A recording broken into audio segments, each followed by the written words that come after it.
What is up, guys? I am Justin from JK4K, and today we are going to be unboxing, actually doing a true unboxing on this DJI Osmo Action camera. And I say true because it literally still has the wrapper on it. I have not opened this at all or looked at it, so I could open this box and the lens could be shattered or something else could be wrong, and we'll just have to see it together. So you should have seen the look on my wife's face when I told her I was buying this Osmo Action camera from DJI when I already had the GoPro 5 and the Sony FDR X3000R, R because it has the remote. And I explained to her, I had to get this because it has that front-facing screen. The front-facing screen on cameras, whenever you're doing video, is just super critical. Yes, this has a remote and stuff, but I'll cover the comparison between these cameras in a future video. But just having that front screen right on the camera simplifies everything. It's the exact same reason why I picked up the Sony a6400. It has that screen that faces forward, and that is just huge. It makes everything so much easier when you're trying to make videos. Another important feature is this has 4K 60 using DJI's Rocksteady mode. And that is really important nowadays. I don't want to get an action camera that's only 4K 30 because when you're holding an action camera, you're going to be moving it around a lot whenever you're recording, and the higher that frame rate, things are going to look better. It also has that nice GoPro form factor, so it goes well whenever you want to wear an action camera on your chest or whatever because it's nice and thin. So that's another reason why I like it. And a final critical feature this camera has that I was looking for is it has really good slow motion. You can actually do 1080 at 240 frames per second with this camera. This one's pretty good at 120, but this one does 240, and of course it does 720, but this one had 720 at 240 as well. So just being able to record 240 frames a second at 1080p resolution is awesome. So let's go ahead and open this up. I know a lot of YouTubers use really cool looking knives and stuff whenever they open their items and whatever they're unboxing and stuff like that, but I am the master of injuring myself no matter what I'm doing, so I'm gonna use this little thing and hopefully I won't cut myself. Let's get this wrapping off. I really like DJI products because they deliver, really good quality for the money. Now I do want to go over the rest of the box with you. Here on the left side you can see it says DJI.com, and on the right side it has the company logo DJI. Now on top it's got nothing, and on the bottom it has like barcode information and stuff like that. Now here on the back of the box you can see at the top left it starts with one of the main reasons I got the camera, and that it has dual screens. It also has 4K HDR. Now it is important to know that you will not have HDR whenever you're using the Rocksteady mode. It is waterproof to 11 meters, which is roughly 36 feet. This action camera does have electronic image stabilization, which does differ somewhat from the Sony action camera, as the Sony has optical image stabilization. Another big selling feature is that 4K 60. That is super important. You want at least 60 frames for the most part whenever you're using an action camera to make sure that the video doesn't look too blurry if you're moving around a lot. It also has 1080p at 8x, which basically translates to 1080p at 240 frames a second, so you can really slow things down and make your footage look awesome. Now in the box we should have the camera, the battery, a USB-C cable, a quick release base, a curved mount, a battery case, a locking screw, and a flat adhesive mount. And I think some of these have a proprietary type of locking mechanism that DJI has come up with, but this camera of course will work with GoPro accessories for the most part. Then down here at the bottom they talk about the DJI Care Refresh, where it's basically helps cover any accidents and stuff like that. Alright, so let's go ahead and open this box. You can see right here that there's actually some foam, and that's because the lens is here, so I guess that's just, them being careful to make sure it doesn't get damaged during shipping. Let's remove the camera. And what's nice is they have some protective plastic covers over the actual lens and the front screen. And there's one on the back as well. On this front one it says to tighten the lens jacket before swimming. Over here it shows that you can use this QS button to switch modes and switch screens or exit. So that's cool. What's also nice is that you can see right here that the letters are slightly raised. So that gives the camera a really nice quality look. And there's also this grill right here, which actually lets out some heat whenever the camera heats up. You can see the housing and stuff, very familiar looking housing, as it looks very similar to the GoPro. Here on the back, you can see it tells you that this is the display button right here. And we've got the shutter button. Now with this display button, it controls power or turns the display off and on. So let's go ahead and open the housing up. It's very intuitive. You just flip it open like that and pull back the back piece of the housing. And we're going to try to get the camera out now. Pretty much slides out, not too difficult. Let me set this to the side for now. And here we have the camera itself. Right here we have an indicator light and a microphone. So here on this side of the camera, there's the QS button, which stands for quick switch, so you can switch between your favorite different modes. Then over here we have this door flap where you can push this button to open it and slide down. Then inside you can see we have a USB-C port where you can charge the camera or attach a microphone input. And then here we have the micro SD card slot. And down at the bottom here, we have two quick releases for the battery. So yes, there's actually two locations where the battery clicks into place. So here on the left side, we've got a microphone port at the top.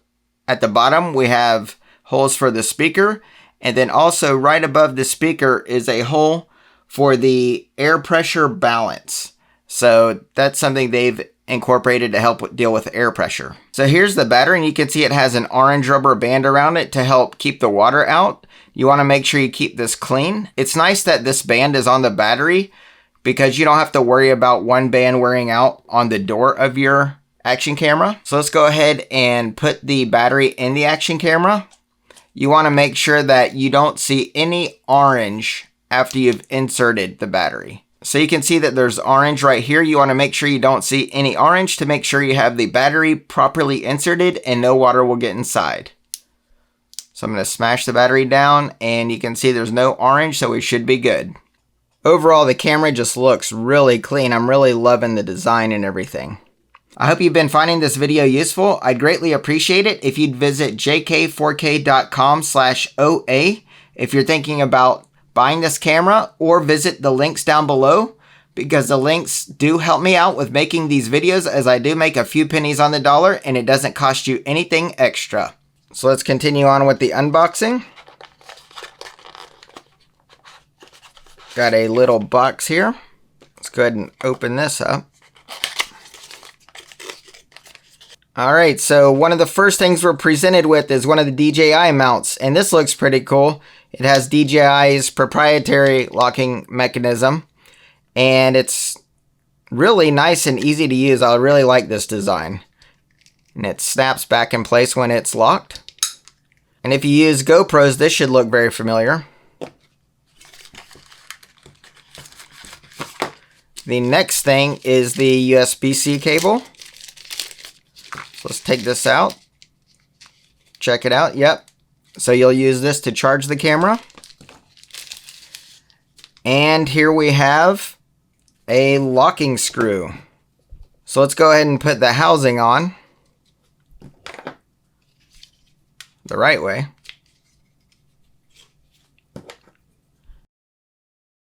Their proprietary mount locks really well with this screw. I do like the screw design as well. It's very comfortable to use. It's very simple in its design.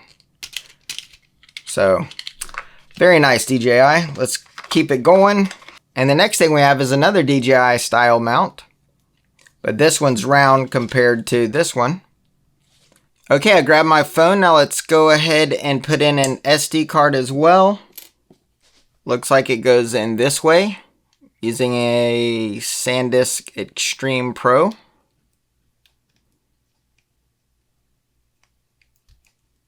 got that installed.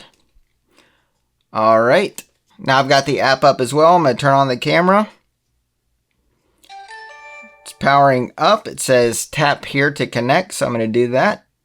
Searching for device. Connect. It's asking me to agree to the terms. Doing that. Now what's interesting is it wants you to also allow DJI to obtain device information. Without that, you can't activate.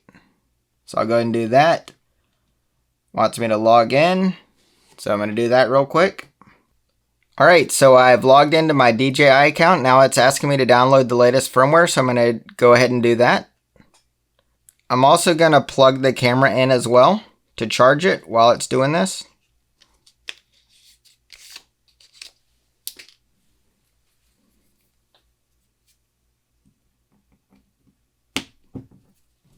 All right, so while this is charging, we're going to go ahead and walk through the rest of this setup information. It says insert a micro SD card before shooting. It is recommended to use a micro SD card with a maximum capacity of 256 gigabytes and a UHS speed of grade 3 rating. And it's important to note here that a card is not included. It also shows you that the display button will turn the device on and off, as well as turn the screen on and off. And then it shows the shutter record button, which when you press once will take a photo or start and stop recording a video. It will also take a snapshot when the device is powered off. A snapshot allows you to take a photo or video whenever the device is completely powered off, but it'll quickly power on and take whatever you want for you. Here's that QS button that we mentioned earlier. That's the quick switch button. And if you press it once, it selects the shooting modes in the camera view, and you can choose which modes you want to be available. If you press and hold that button, it will switch between the front screen and the rear screen. An important thing to note, as you can see here, is that whenever you switch between the front and rear screen, that the recording will stop during that switch. Then it shows you the back screen. You can swipe the touch screen to access more features. You can tap the icon at the bottom left of the screen to select the shooting mode.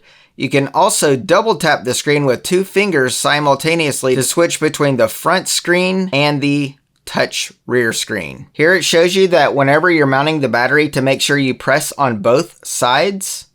You want to make sure you don't see any orange marks on the bottom indicators. At the bottom here, it's telling you to make sure that all the covers are closed before you go in water and that the filter cap is properly tightened. And then here it says to use a waterproof case, which is not included when using the Osmo Action underwater. You can still go underwater with a case, like I said earlier in the video, up to 11 meters or 36 feet. Then here it shows you that they have tutorials within this app, and they also have some tutorials on YouTube as well. Now here you can see I'm actually connected to the camera through my phone. Let's see if I can see both screens at the same time. Yep, so that's pretty cool. Let's see if we can see the front screen at the same time. Indeed we can. So let's check out the app. It says here you can access additional shooting modes and settings.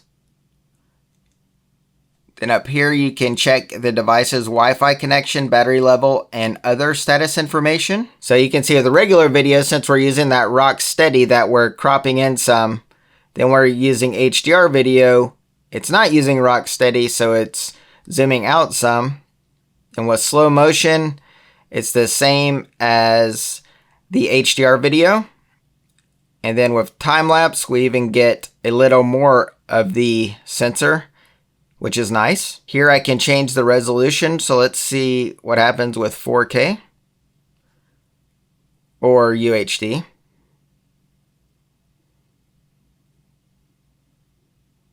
Similar in that we crop in some. Let's see between modes. So between 1080 and 4K does not have any additional crop. Let's do 4K 60. Then let's go to 4K 30.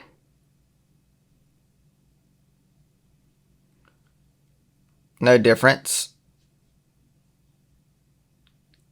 And let's try 720 240.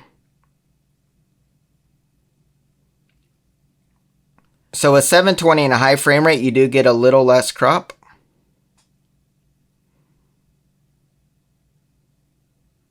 Now let's compare 1080 and a high frame rate to 720.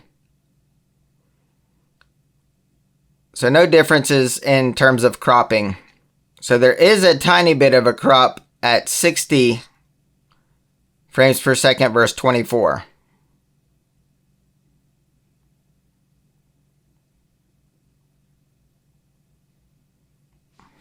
If you go down here, you can see the different footage that you've recorded earlier.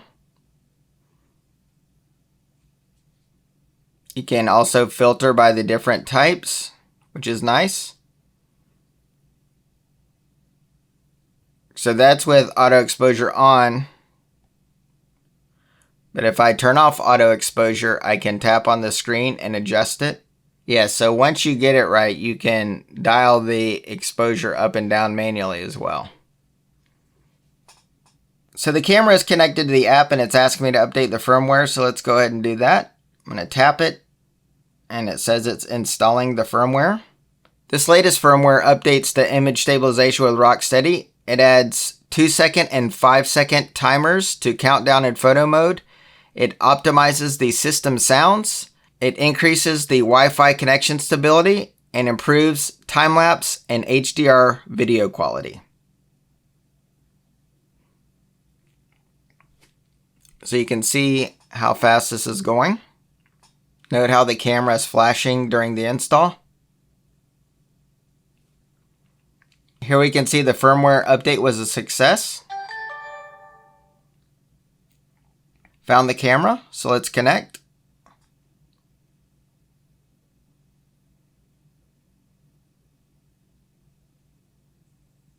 Alright, so let's spend some time going over the interface. So I'm going to go ahead and turn the camera on.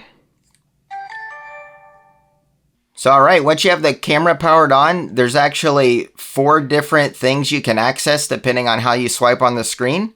So if we swipe down from the top, you can see it brings up this menu here. With this first one, you can pick from different profiles that you can create with the exact settings that you want, and then you can switch between the settings quickly. Here we can adjust the brightness on the screen by tapping on the yellow bar. Here we have a screen lock capability where you won't accidentally change any settings without unlocking the device by sliding up. The bottom left, you change the orientation of the device, so you can see it just flipped around upside down since it says down. I'll put it on auto and it'll automatically put it in the correct orientation. So the spot metering allows you to choose what you want the camera to determine the light is based off of. So if you have a person with a bright background and you can hardly see their face, you could put this on the face and the camera will adjust to compensate to help make their face brighter. But I don't need that, so I'm going to click the X. Coming back here, here's where you turn the voice controls on and off. So you just tap it like that, and I'll show you all the controls here in a minute. Over here is how you determine whether or not you have black bars at the top and the bottom of the front camera. So I can show you what that looks like now. So here I have it where you'll see the black bars as indicated. So let me turn the front camera on. One way to do that is by holding the QS button. And you can see the black bars. Now I'll turn it off. So that means full front screen is on. Now when I switch back, you can see you're seeing the entirety of the front screen, but we're cropping off some of the edges. Now let's go into this menu here at the top right, and you can see that we have more options for voice control, so let's touch that. Here we can turn it on and off. We can change the language. It supports either English or Mandarin Chinese. And here's the command list. So this is nice that they tell you the exact commands that you can say. And you literally just say the commands. You don't need to say the camera name or anything else. You just say these commands and the camera will do it. Next we have Snapshot. Snapshot's a feature where you push this record button when the camera's powered off, and the camera will go ahead and, if you have it set to video for instance, start recording a video. And you can see there's different options like video, photo, slow motion, time-lapse, HDR video, burst, timed, exposure bracket, and using your custom settings. Then we have the quick switch button, which I was talking about earlier. And here you can see the different features that you want to enable within quick switch. The next we have wireless connection, so you can change settings with that. Next we have wind reduction. So with most cameras, when you have that enabled, it cuts out like the lower frequencies to help reduce wind noise. And that wind noise usually creates bass, so that's what that's gonna likely do. Then with sounds, this is actually the camera sounds when it turns on and off. So if you're in a quiet setting, you can turn them off or dial it down some. Then with grid, so the grid is useful whenever you want to center things or see if you're flat in relation to something. Then we have anti-flicker, and you can change those settings to your liking. Usually that's around handling different types of lighting. Then we have screen auto sleep, so you can change how long the screen will stay awake before going to sleep. Then you have the same capability with powering off the camera by itself. Then here you can change which LEDs are on or off. And this camera has 2 LEDs.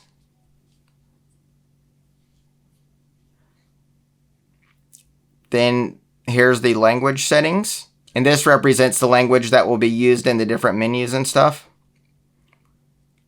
You can set the date and time, format the SD card, do a factory reset, or you can do about the camera where it'll show the firmware version and serial number and stuff like that. So now I want to show you the QS or quick switch button. So I'm going to press that. You can see I can quickly switch between the different modes that I had picked in the menu earlier. So if I want to do video or switch to HDR or slow motion, I can do that. So there we go. You can see down here on the left, it's showing you what mode I'm in. So right now I'm currently in video mode. I can touch that to change to a different mode. Now if I swipe from the bottom, you'll get the different camera settings, and these are going to change depending on which video mode you're in. So right now I'm in regular video, so I can go up to 4K 60, and I can toggle rock steady, which is their really good stabilization, on and off. So if it's off, and I move around, things will be more sensitive to my movements.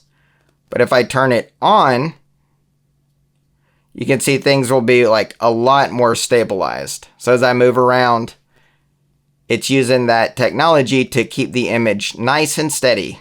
And you can see there's different FPS that you can choose from. And this ranges from 24 to 60. You can also change to other resolutions such as 4K with a 4:3 format, and that'll be closer to a photograph ratio compared to regular 4K, which is going to be like a 16:9 like most movies and videos are. But you can see it'll tell you depending on which setting you're in, some features will not be available. So now Rocksteady is available, and it's not available in 4:3. But it is available in 4:3 at 2.7K, which is interesting. So here you can have the camera exposure settings in auto or manual. You can see here we can tell the camera to make the image brighter or darker, and it will do what it needs to do that. Then also we can set the max ISO. The reason why you may want to dial this down is the higher this ISO number, the more grainy the footage can get. But if you dial it down though, then the image may not be as bright as you want it. So it's kind of like finding the right balance. Then now the M means manual, so you have a couple more options. You can choose which ISO you want. You can pick auto or whatever one you want to use. And then you can also set the max. And here you can change the shutter speed. You can see the different shutter speed settings. Now here with the other camera settings, you can see we can set the white balance. You can do auto or custom and set it to whatever white balance you want. If you want things to look cooler or warmer, you can do that. We'll keep it at 5500 right now since that's for regular sunlight. Then the next thing we can change is the color. So you can do normal color where the colors will look normal based on what the camera thinks they should be. Or you can do D-Cine-like, which is more of a flatter look and that'll give you some more room to edit the colors in whatever editing software you're using. Then we have this de-warp setting, which helps with distortion, and distortion is when the outer parts of the image can look curved. So if you look at this end of my table right here, you can see that it looks kind of curved. So if I turn on de-warp, you can see it straightened it out. And then with format, you can change the format the video is being recorded in. So the options are MOV and MP4. So I just push the record button, you can hear it's recording. And you're about to see that the settings can impact what you see on the UI. Since I'm in a manual mode, it's showing me the settings right here. But if I go to auto, it doesn't show your manual settings anymore, but you can see your frame rate and the resolution still right here in the middle. So with slow motion, you can see it shows slow here. In this mode, the camera will record a video in slow motion automatically, so you don't have to edit the footage to slow it down in post. You can record video that is slowed down to either 8 times or 4 times. 8 times is equivalent to 240 frames per second. The slow motion options are available in 1080p or 720p. Now with HDR, that's going to record with a higher dynamic range, so you'll have a lot more different levels of shading, so the picture will look nice and more realistic. But do know that Rocksteady is not available when you're recording in HDR, and neither is 60 frames per second. This is 4K HDR. I'm going to switch to the front screen so I can vlog. And it did not stop recording. That's a feature of the newer firmware, that you can switch from the front to the back screen without the recording stopping at all. So now I'm walking, but there's no Rocksteady since I'm in HDR mode, so the video will probably look a lot more shaky. Here's a rolling shutter test. See the trees up there? That's pretty good. This is regular video. With regular video, you'll pretty much have all the capabilities available, so you can use Rocksteady and record at all the different frame rates. Now this is 4K 30 with Rocksteady on. So it should be nice and smooth. I can run. Watch him kick the ball. Kick the ball, buddy. There it goes. Throw it. Backing up. He's throwing it. Now I'm going to switch to the front screen. Now I'm in vlog mode because I can see myself on the front screen. I'm walking with Rocksteady on, and this is at 4K 30. You can hear what the microphones sound like. See what's going on behind me because I have that front screen. How are you doing, Ace Car? Good. The Rocksteady is awesome, but there is that slight delay, which can, I'd say it mostly has an impact when you're trying to follow something, like really fast action. Otherwise, it's not too bad. I can tell you that it's so awesome having a screen so I can see everything that I'm recording. This is 4K 30 with Rocksteady on. Got both my kids back there playing some soccer action. And I can flip to the rear screen without stopping the recording, so that's awesome.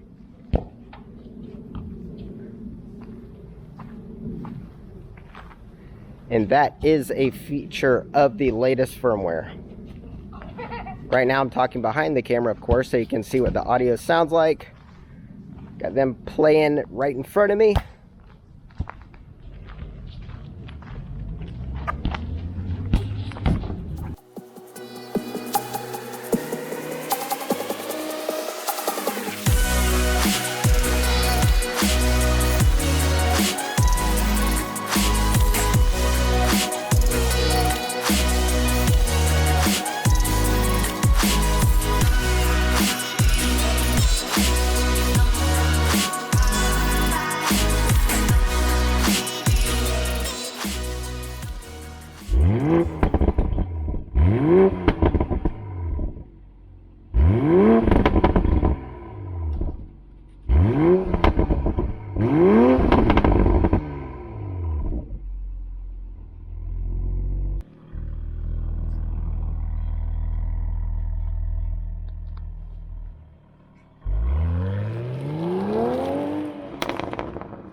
Now here's a vlogging demo at 4K 60 with Rocksteady on. I'm just walking. I'm not using HDR because you cannot use Rocksteady with HDR on.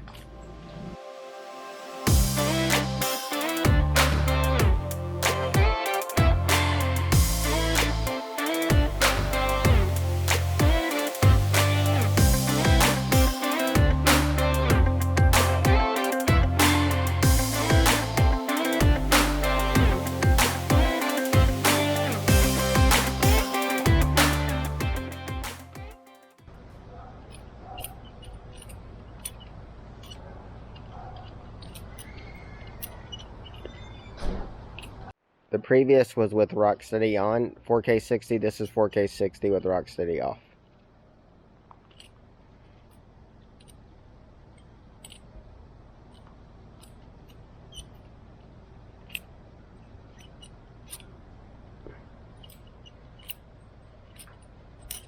This is 1080, 240, no Rocksteady.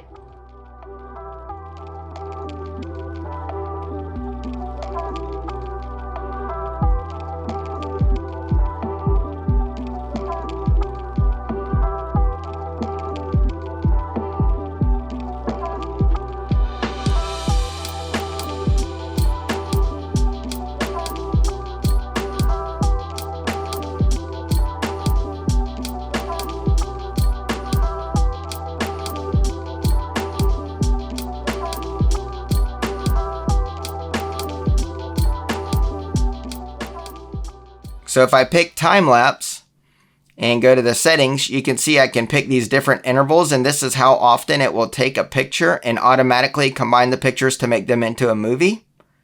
And then I can say how long the duration should be. So if I take a picture every 10 seconds for 2 hours, the final video will be 24 seconds. So that's nice that it tells you that.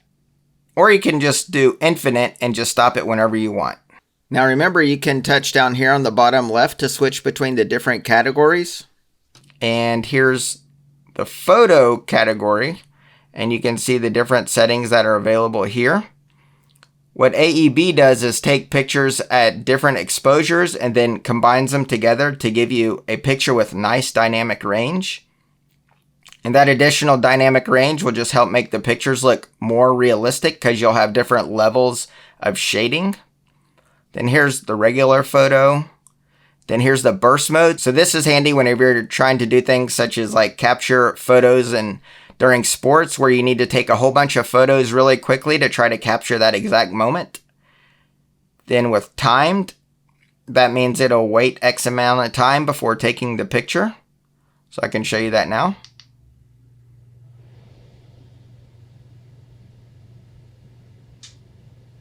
So it just took one and it's taking one every 5 seconds.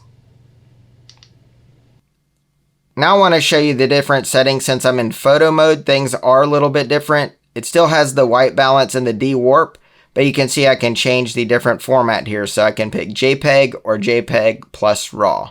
So JPEG plus RAW means it'll capture a JPEG image just like above, but it will also capture another RAW image. And that RAW image will have more information, allowing me to edit the photo more in an application like Lightroom. Then if I swipe from the left, it'll show me videos that I recorded. I can just tap that to watch them. I can also favorite or delete the videos, or click here and see a history of my other videos. And then I can also filter based on the type of videos or if I liked it or /favorited or other things. So that's nice. I really like the sound coming out of the speaker. It sounds really good for a camera. So that's shutting down. That's turning it on.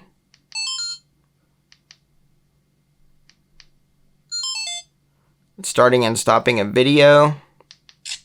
It's taking a photo. The speaker just sounds a lot better than the beeps that you normally hear from a camera. It just sounds really nice. Now finally in the box, there's also some instructions here, I believe. Well, actually it's the disclaimer and safety guidelines, and they have it in different languages if you're interested in that. They do have the manual online in a PDF format, which is nice.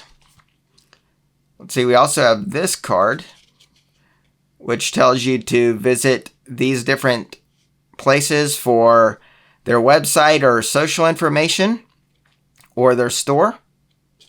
So that's cool. Thank you guys so much for watching this video. I hope you found it useful. If you have any questions about this camera, please feel free to ask down in the comments down below, and I'd love to help you. Also, please consider visiting jk4k.com/OA to purchase this camera, or visit the links down below, as I'd greatly appreciate it. Thank you guys so much for watching. Please subscribe and have an awesome day. Peace.